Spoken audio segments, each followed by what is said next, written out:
Think of the people you interact with every day. Would you want to spend a day in a canoe with them? I'm Nathan Mercereau, and as a financial advisor with over 25 years of experience, I've learned that the quality of the people you spend time with is a lot more valuable than what can show up in a set of financial projections. And growing up in Canada, I discovered you can learn a lot about a person when you spend a day in a canoe with them. So I created this show where I interview people I find interesting and inspiring. I invite you to listen in and learn from their stories so you can create the life you want, one filled with wealth, wisdom, meaning, and purpose. I'm delighted today to spend time with Mark McLaughlin. Mark is known as one of the top influential leaders in the residential real estate world and was the leader of Pacific Union and grew that company and sold it to Compass. And Mark, it's been a pleasure to get to know you, and glad you're here to spend time in the canoe. Yeah. And there's a lot going on in the real estate world right now. We're at the end of 2023, getting ready to go into 24. What is your assessment of the landscape of residential real estate right now? Well, there's two formidable things going on at present. We will close out 2023 selling about 4.2 million homes in the United States. Not we, Compass, we, the whole industry. And that's coming off a 2021 of 6.2. The last time we sold 4.2 million homes was in the great financial crisis, 2008, 2009. So it's from a unit sold, it's been a rough year. Everybody's fighting for share. The interesting part though is that prices are holding, if not up 3, 4, 5%. Now, every market is local and every market is different, but in the falling units context, generally speaking, historically, prices would fall as well. But the demand is just so robust from people that want to buy housing And that's the why behind the continued elevated prices. Demand is robust. Interest rates are at probably a 20-year high at 7.3, 7.4, sort of as today as we sit here, which historically is not really terribly high. But if you're thinking about a 3 or a 3.5% mortgage, your purchasing power just got cut in half. So there's a lot of noise and stress in our markets, and we just deal with it every day. So as you look ahead to 2024 and beyond, what are some of the trends that both the consumer and the real estate agent should be thinking about as they consider home purchases or relocation? Well, the most important word that you just said is home. People aren't buying houses, they're buying homes. And if you think about a 20-year horizon on a home or something, or even a 10-year horizon on a home, generally speaking, the U.S. consumer has done very, very well investing in their home. But it's not a house, it's a home. It's for their family. And so we coach people through that all the time. There are definitely trade-offs in, reducing your purchasing power with the mortgages the way that they are. I think there are people out there who are buying real estate now thinking that in 2 years I'll be able to refinance it and ratchet down my monthly carrying costs a little bit. So, one size doesn't fit all, one size fits one. And so each consumer goes through a process with their real estate professional as to just getting advice and counsel as to what to do. Now, another development is on the legal side. Maybe you can unpack that a little bit because that's a story that's in motion. For sure. It came to life with a jury verdict on October 31st on Halloween Day. And in its simplest form, it was the consumer was overcharged by alleged conspiracy through NAR, which is National Association of Realtors, in propping up commissions higher than any place else on the really on the globe. And the verdict came out in favor of the plaintiffs. The damages were $1.7 billion, and the trial damages was $5 billion. Now the judge hasn't, and I'll share with you in just a moment the practical implications of that, but the judge has not yet come out with his sort of ruling as to what. He doesn't have to listen to exactly what the jury says. He gets some discretion on that. We have not seen that yet, and we're not actually sure when we'll see it. The practical implications are we as an industry will have to pronounce that commissions are negotiable. And they have always been negotiable by law, but we are going to have to pronounce it, not advertise it, but if we came to your living room to say we'd like to help you buy or sell your home, we would have to let you know that commissions are negotiable. And I generally work for a fee that looks like this. There are others that work for a fee that's, a fraction of that, and the consumer has to make their decision. We will also bifurcate with visibility the fee paid to the listing side and the fee paid to the buying side. So if the fee was 5% or something like that, was 2.5 paid to each side, or was it ratcheted up and down somewhere differently? There will be transparency as well as, was there a lead generation entity involved in this? Did somebody get introduced to a consumer, get introduced to a real estate professional through a lead gen like Zillow? Zillow sends out leads to agents. And so if Zillow was involved at the closing table, when you go to sign your papers, Zillow will, what did Zillow get 35% for? I mean, I don't think the consumer really knows that. And then the third most practical thing is, generally speaking, there's a formal relationship in residential real estate between the real estate professional and the seller, but there's generally an informal relationship between the real estate professional and the buyer.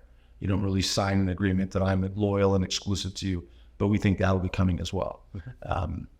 The last piece that I hope doesn't happen is, will the courts and the DOJ come back and force the buy-side consumer to pay the buy-side fee? And because that would severely compromise the first-time home buyer, the old American dream. Because generally speaking, a consumer comes, piggy bank upside down. All they have left in the bank is the reserves that the lender requires you to have to pay the mortgage. And they buy the house and the seller pays the fee. So there's like liquidity to the buyer and the borrower, right? So if the buyer had to pay that fee, especially in some of these government loans where you can put 5% down, well, if you have to pay a buy-side agent 2.5%, it just changes the whole dynamics of the deal. So I hope that doesn't happen for the consumer's sake. And that would be exacerbated in an elevated real estate price market where prices continue to rise and creates more of a headwind for that buyer if they were to pay that fee. Yeah, even though the units in the market we haven't seen units this low of closed sales since 2008, 2009, but prices are up probably 4%, 5% year over year. So, the purchasing power of the consumer gets compromised. So this has the potential to reshape the real estate industry for sure. And while it's still a story in motion, if we were to sit down 3 years from now, I'm just picking that goal line, timeline, what would you anticipate it meaning to the industry? Kind of what's the waterfall effect of some of these changes? Yeah, good question. We came out with programs 48 hours after the verdict for our real estate professionals across the United States. We are changing our behavior. We are going to act and behave in the market as if the verdict was done, it's law, let's go. So that by the time this all goes through the court system, this could be years through appeals and things like that, we will be actively practicing that anyway. The state of Washington went to something like this in 2019, so 4 years ago. And the behaviors back and forth in the living room with the seller or in the living room with the buyer are reflective of the recent verdict.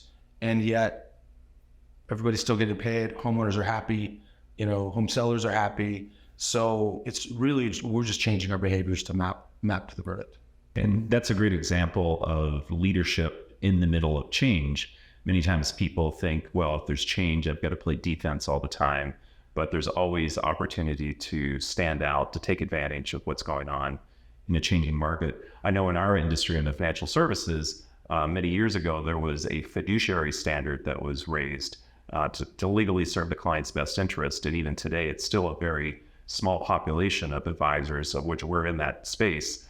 Less than 10% of the total advisors are exclusively fiduciaries for clients.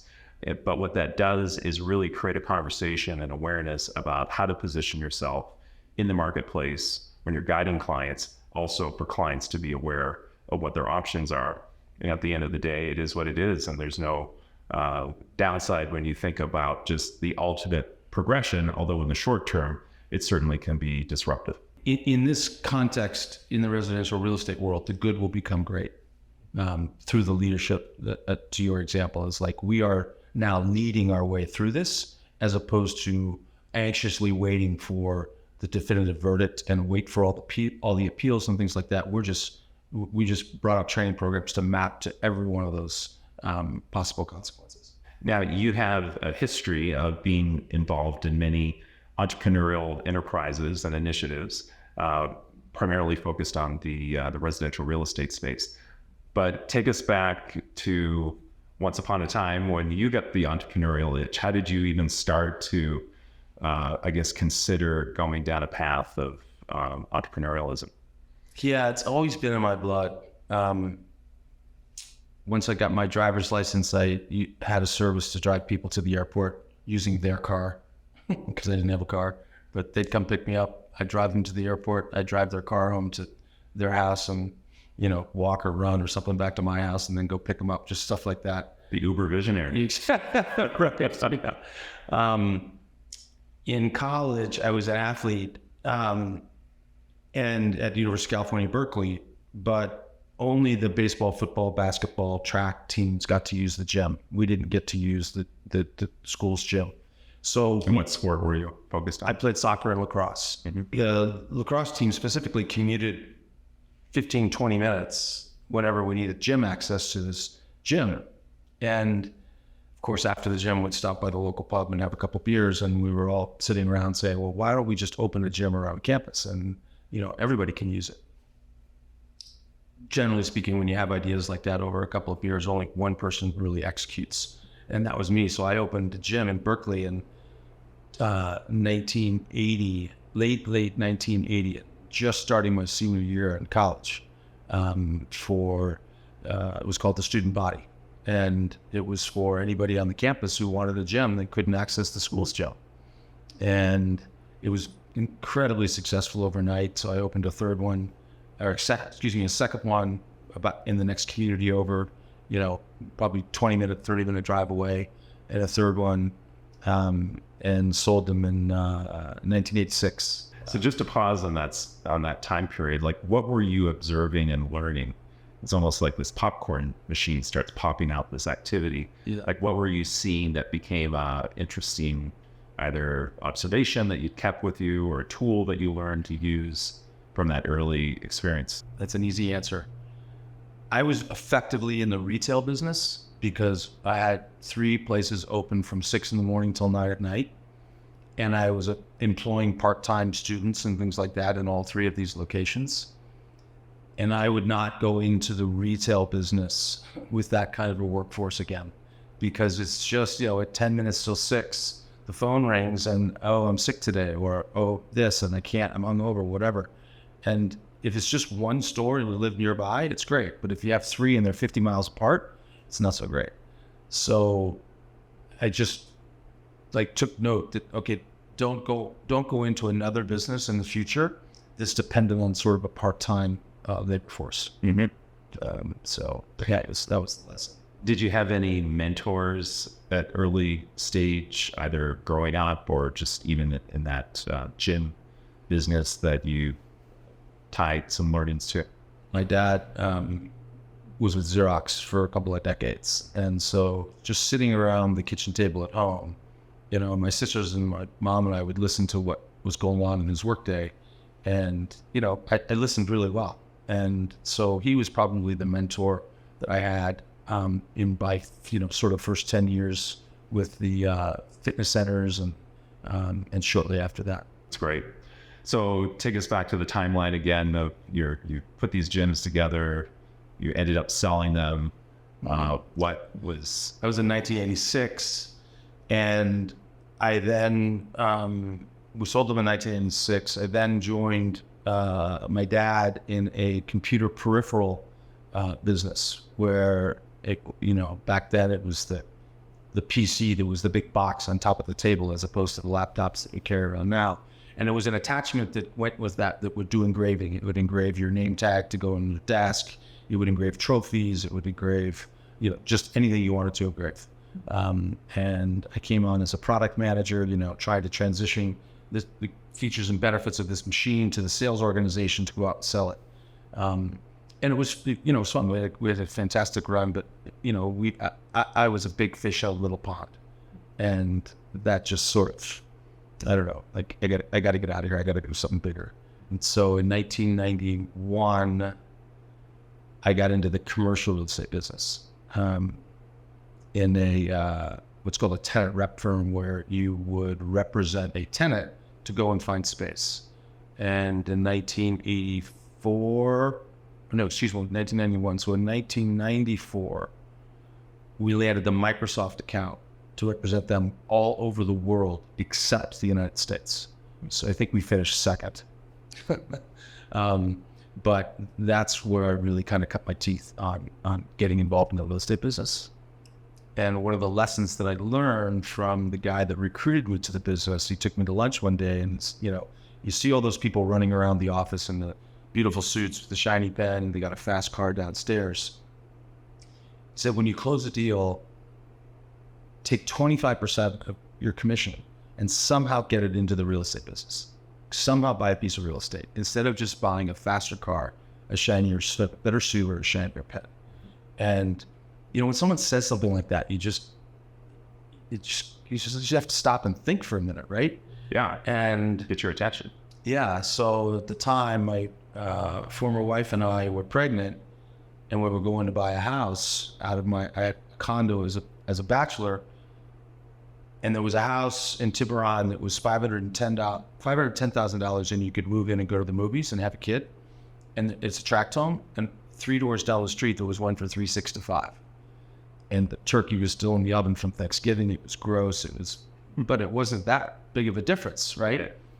And so of course we bought the one for $510. But like 6 weeks later, I literally took my credit card to the bank and maxed it out with another buddy, and we bought the house down the street and fixed it up and sold it and made some money, like $75,000 or something. Mm-hmm. And I thought it was one of the greatest paydays that I would ever have. And we did 25 of those in 10 years in Marin County in California. And that's what got us into the residential business. But it was because that guy said, take a piece of every closing and put it into real estate. Yeah. For me, it just happened to be residential real estate. Yeah. I think the principle of invest in yourself first, or pay yourself first from a savings or strategy standpoint often gets overlooked by the bells and whistles of buy this, buy that, and get the fancier car, the better bells and whistles. But it's really those investment choices that we make when it goes against the crowd that end up many times paying off in a significant way. Well, I'm sure your clients value your advice in that same way. Sometimes it's the hardest decision to make, to go against the crowd. Well, they're going to Europe. Why can't I go to Europe? Right. Right. No, money is a very powerful force in our lives. Yeah. And so knowing how to take that resource and apply it in different ways, I think is the key to success. Yeah. Sure. So as you went into more of the real estate world, what were some of the highlights or even lessons learned in that process? Because I know there's no straight line to the path of success. It's usually a lot of ups and downs and interesting nooks and crannies along the way. Yeah, so the home building thing was really just kind of a hobby for us. I was working in commercial real estate, and Tracy had a television show, and but we just kind of got this going, and it became sort of an addiction to her. The transaction, go get it, fix it up, sell it. She just loved it. And so she left our little business, our home building business, to go to Coldwell Banker, and was very successful there. And then ultimately we started our own brokerage. And that's Pacific Union? No, this was a company by the name of Morgan Lane, the predecessor to Pacific Union. Mm-hmm. And I stepped away from the commercial business to come and build it and run it. Tracy continued selling real estate. And that was in 2006. In 2008, early 2009, we found out that Pacific Union was for sale. It was owned by GMAC Real Estate, GMAC being the largest subprime lender in the United States, which is what caused the great it's one of the significant contributors to the great financial crisis. And we found out it was for sale. And long story short, in August of 2009, we bought it. And we were kind of all in. This is our chance. Morgan Lane was a business of 28 people. Pacific Union was a business of 440, $2 billion in sales volume, $50 million in revenue, but it was losing $3.5 million a year, and so we had to fix it. And we did very, very quickly fix it because we didn't exactly have the balance sheet to handle $3 million a year worth of losses. Mm-hmm. So we got it fixed, but 10 months later we got divorced. Mm-hmm. And I think I told you this in Miami, that I walked away from our divorce with $1,700 in cash, $400,000 in personal debt, and $1.9 million worth of debt with the business. And that creates focus.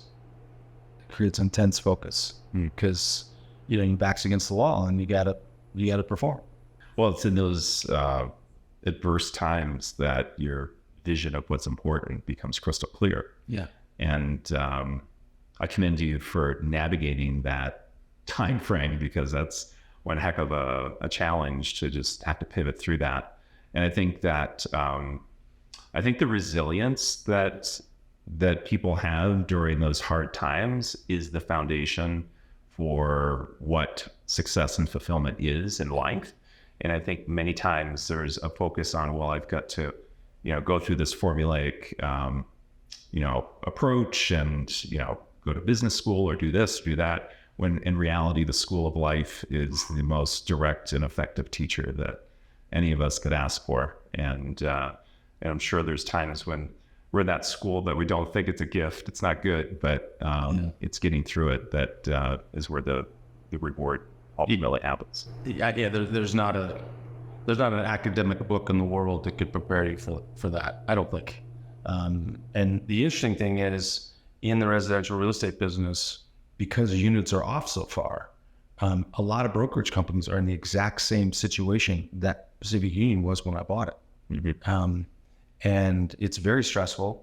A lot of the individuals that own firms, it's kind of their personal balance sheet, because they are the principals. It might say, Acme Real Estate Company on the front door, but it's a husband and wife or a couple, 3 people that own it, and their personal balance sheet's at risk. Mm-hmm. We're seeing that all across the country right now. Yeah, I think those are the times where it's important to be incredibly transparent, not to just use blind optimism to say it's going to work itself out. You have to embrace reality, be very forthright about the decisions to make. And like you said, when you're in a place where you've got to make decisions quickly, you've got to have full knowledge of what reality is. So yeah, I think that's a key to getting through crisis. Yeah, and it also goes back to what you said earlier about when the fiduciary responsibilities changed in your business, that leadership drives you out of that. And so it was the exact same thing for us. We can choose to wrap ourselves in this lousy market, or we can choose to the good become great and grow our market share in this lousy market, which is what we did for the next 9 years. Mm-hmm. Now, you went on to sell Pacific Union, continued to be involved in different interests that you have personally on the investment side of things. What is it that motivates you today, and where's your time and energy being spent? Yeah, so after I sold the business, I stayed at Compass for a couple of years. And then it was kind of, they wanted to integrate the business, rightly so, into Compass, as opposed to sort of running parallel paths. And it was time for me to go. It was like, it's just time. The business deserved for me to go, so they get that done. So I took a full year off, skied 100 days here in Jackson, and then started doing odd jobs, consulting in the business for brokerage companies across the United States. And just realized that I really missed the people and the thrill of coaching and changing dynamics of businesses and and just kind of giving back a little bit, but also just incredibly missed the intellectual side of engagement in business. And so in July of this year, I went back to Compass.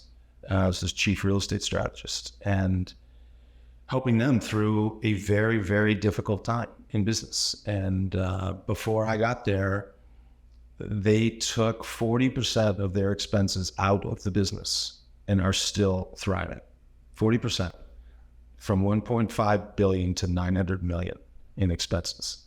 And that's a phenomenal accomplishment. And I was not there for that. But now we're trying to figure out, where do we invest in the business? Can we cut back more here? We're prepared for the 2024 market. And it's just exciting to be back part of it again.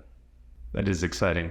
And as you look down the road, going back to our timeline, 5 years from now, 10 years from now, are there any things on your radar that you say, hey, these are important to me, that I want to either accomplish, have a presence or a sense of fulfillment in? I know you're heavily involved with your role right now in Compass, but personally, beyond the immediate timeline or the shorter term timeline, what are some longer term plans that you see on your horizon? Well, I probably see myself at Compass for another 2 to 4 years, but certainly not 5 to 10. I would be too old to work that hard, I think. But, I've got 3 kids that are, amazing. And they're, my youngest is about to be 24, 26 and 30. Got a wedding coming up. Hopefully we'll have a couple more.